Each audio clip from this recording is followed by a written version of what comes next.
Yes, sir. What's the status with Logan Diggs and for this game? I would say he's doubtful.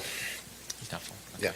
And I guess this week, how has Jaden sort of handled, I guess, some of the extra attention that's come on to him with any of this Heisman hype? I think he's had a lot of attention all year.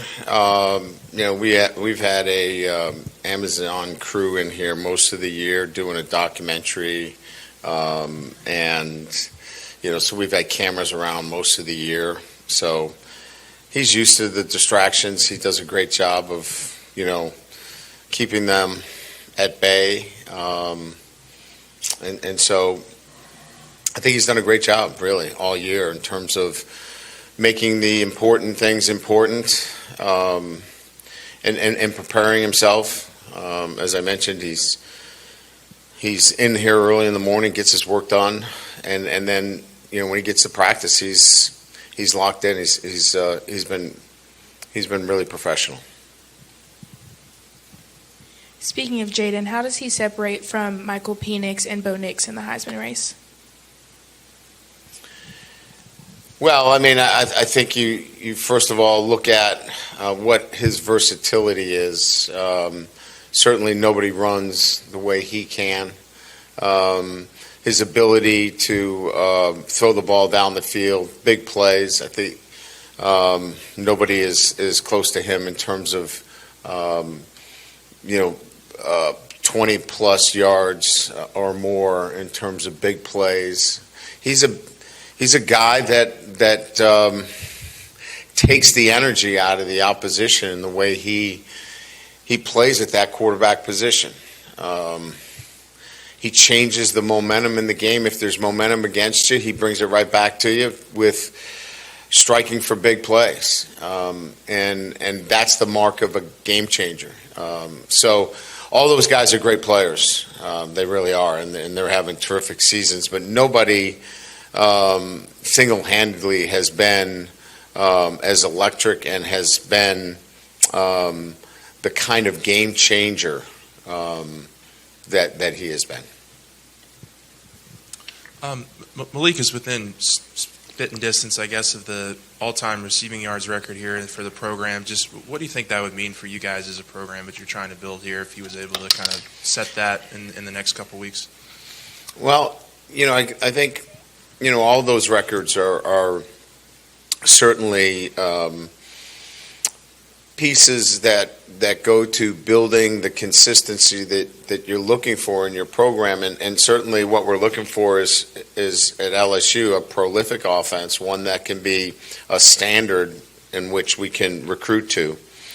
So those are important pieces. I wouldn't say they're the most important things in our program, but they certainly help get the attention of the group that we're recruiting.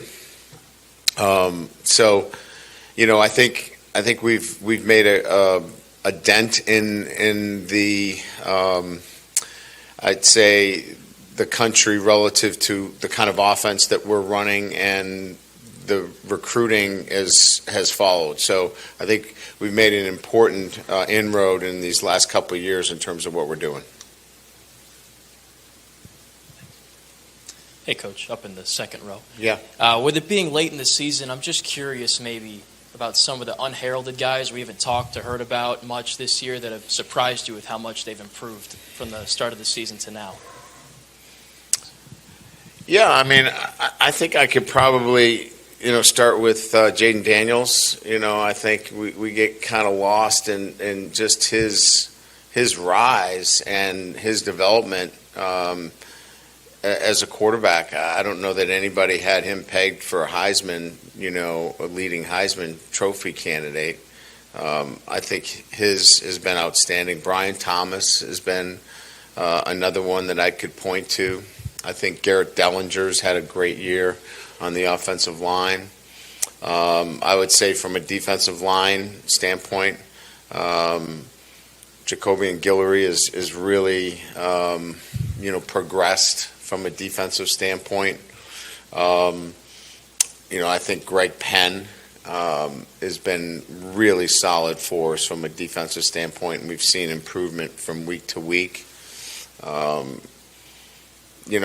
think you'd have to put Sage Ryan in there. Here's a guy that we've asked to play multiple positions, and at times, that's difficult. But I think his resilience has been really good, and we've seen a steadying incline in terms of his play. So I'd say I probably, and there's many more. I'm leaving out a lot of guys that Mason Smith the last few weeks has been really good, and I'm going to leave out somebody, which these are tough questions because you forget somebody that's doing a nice job, but that's just to name a few, and I'm sure I forgot some. Hey, Coach, first of all, any other injuries to report? Anyone else on the injury report this week? No. Okay. Do you want somebody else on the? No, I was just curious. String Just it wanted to see down? if we missed anybody. I guess he doesn't trust you that you know your injury report. We got to follow up on the injury. I just wanted to make sure you didn't leave. I understand. No, but we're not hiding anybody on the injury report. I also wanted to ask, we haven't asked you a ton about Brian Thomas, so I'm wondering if, have you noticed maybe a change in his mindset or his demeanor from last year to this year? 100%. Anything changed about him to allow him to have such a big year? Absolutely. Everything. Focused, attention to detail, doing a great job in the classroom. I would say that it's a Brian Thomas that is reflected in the way he's playing. Blocking downfield, catching the ball, all that is a product of him taking care of all the little things in his life on a day-to-day basis. Proud of his growth and his maturity, and it's all because of Malik Neighbors, right? No, I'm kidding, right? We have this standing joke, Brian, all your success is because of Malik. So I don't know, he's earned all of it, and it started with his focus and determination in the classroom and doing the little things the right way and being early for everything. It was a choice. He wanted to be elite. He made that choice, and really proud of him.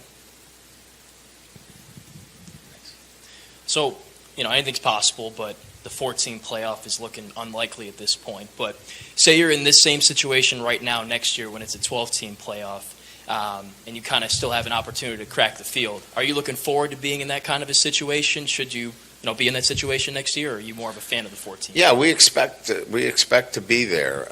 That's why we're here at LSU, to be part of, championship play and postseason play, if you will.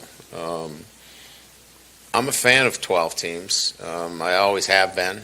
I started my career in Division II where we had 16. Now it's 32. It's exciting.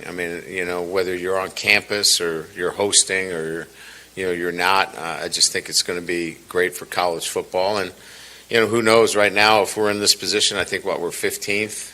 Maybe we get a little help and we slide in. So that would make it exciting, right, for everybody in college football that the top 15, 16 teams are still fighting, for an opportunity for postseason. So I think this is going to be exciting. We still have some work to do this year. Our goal is obviously, as I talk to our football team, look, everybody remembers about how you finish. And for us, it's about finishing strong and finish the season strong. And that's what our focus is right now. Coach, over here. When you talk about the retention piece year to year of the roster, how much of that do you view as sort of day-to-day doing things the right way and making sure that the guys are where they need to be mentally versus more explicit conversations, and when does that kind of ramp up? Is that after A&M or does that start already? Well, that's a good question because there are different pieces to that, right? Last year it was acquisition over retention. And this year it's going to be retention over acquisition. So retention begins with certainly developing a program where players thrive within your culture. And so retention is their want and desire to be there. And then you have to add, certainly opportunities like I can develop here. I can see myself, playing here and developing to where I could maybe take this game to the next level. You have to look at NIL opportunities as a piece of that retention. So all of those now have to be part of, a bigger vision as it relates to retention. And then development, right? You want to develop your players, your younger players, your freshman class. We weren't in that position. Last year it was a heavy acquisition. It was freshman recruiting and then retention. Retention is goal one now in year two for us. Player development and then acquisition through the transfer portal. Speaking about looking into your third year statistically, in every team that you've coached, you've made a huge jump in your third year. With being at LSU, and you spoke about recruiting and retention, what do you think that means looking into your third year and what that means for you now? Well, the third year, wherever I've been, is probably a comfort level where everybody from the night cleaning crew here to the freshman that's in the program for 6 months to the transfer student, everybody knows what the standard is. And so, that creates a synergy within your program that everybody's pulling in the same direction. There's no need to be slowed down by some that are not on the same page. Everybody's working in the same direction, and we're getting really close to that. Finishing up this year. As we go into the off season, there'll be great momentum going into year three.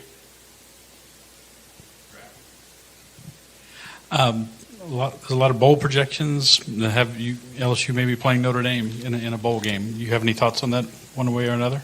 That possible match should be great for the media. You guys will have. Well, that's the most important. But yes, yeah, it would be great. It'd be great for you guys. I hope that we get a bowl matchup that everybody's excited about. But my focus right now is on Georgia State, and we got to play up to a standard to a team that has always risen up to the competition. Georgia State plays up. They had that great win against Tennessee a few years back. They played North Carolina tough. So, this is a program builder for them. So my focus has been on Georgia State. Great. All right. Thank you.